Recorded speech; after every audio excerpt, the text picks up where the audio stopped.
হ্যাঁ, পারমিশন লয়ে তুই ভিতরে ঢুকলি, এখানে তোর কি কাজ? কাজটা খুব ছোট শামসু সাহেব, কিন্তু আপনার জন্য একটু কঠিন হইতে পারে। বিদেশ থেকে বাচ্চাদের জন্য 20 লাখ টাকা আসছিল। অরফানেজের ম্যানেজারকে 20,000 টাকা দেওয়ার পর বাকি টাকা আপনার কাছেই রেখে দিলেন। সেই টাকা চাইলে তার গায়ে হাত পর্যন্ত তুলছেন। অরফানেজের টাকা পকেটে ঢুকায় নেওয়া মানুষ তো সভ্য মানুষ হইতে পারে না, না?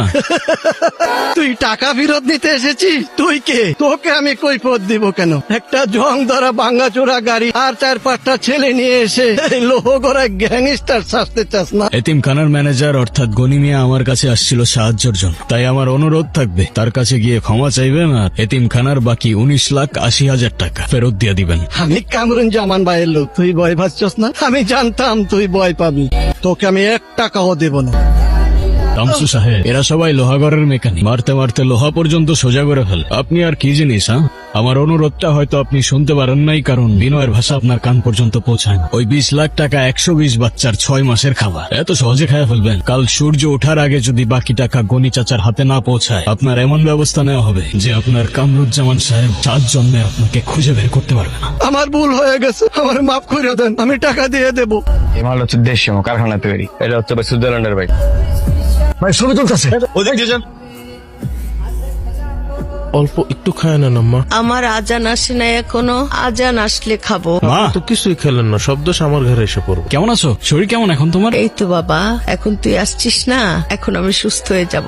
ওষুধ খেয়েছো? ওষুধ খাওনি এখনো তুমি? আলী, তুই এখনো মাকে ওষুধ দিসনি? মানে আমি একটা দিন না থাকলেই অনিয়ম করবি? কিছু বলে না দেখি কি মাথায় উঠে গেছিস তুই? ভাইজান, আমি তো সেই কখন থেকে চেষ্টা করতেছি, আমার তো একটা নলাও নিল না। দে আমাকে, দে, আমি খাইয়ে দিচ্ছি।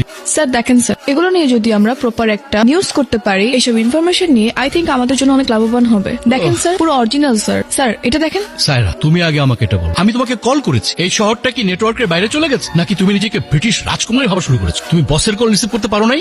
আপনি জাস্ট আমাকে একবারই কল করেছেন, আর এমন সময় কল করেছেন তখন আমার লাইফ রিস্কে ছিল স্যার। হ্যালো, আসসালামু আলাইকুম। ওয়ালাইকুম আসসালাম। আজান সাহেব, আমার নাম কামরুজ্জামান। চিনতে পেরেছেন নাকি নতুন করে পরিচয় দিতে হবে? বলুন। গ্যারেজের কাজকর্ম ফেলে আজকাল পুরো লোহাগারের দায়িত্ব নিয়েছো নাকি তুমি? যেটা বলতে চাচ্ছেন ঘুরিয়ে পেঁচিয়ে না বলে সরাসরি বলুন না। শ্যামসু আমার নিজের লোক, টাকা নিয়েও কি করেছে না করেছে সেটা দেখার দায়িত্ব ছিল আমার। কিন্তু তুমি মাঝখান থেকে ঢুকে পড়ে আমার লোকের গায়ে হাত তুলেছো, তার মানে তুমি আমার গায়ে হাত দিয়েছো।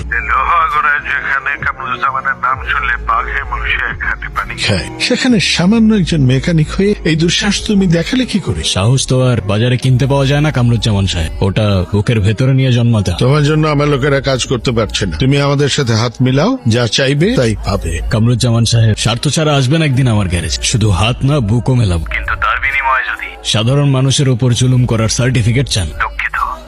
আসুন আসুন আসুন।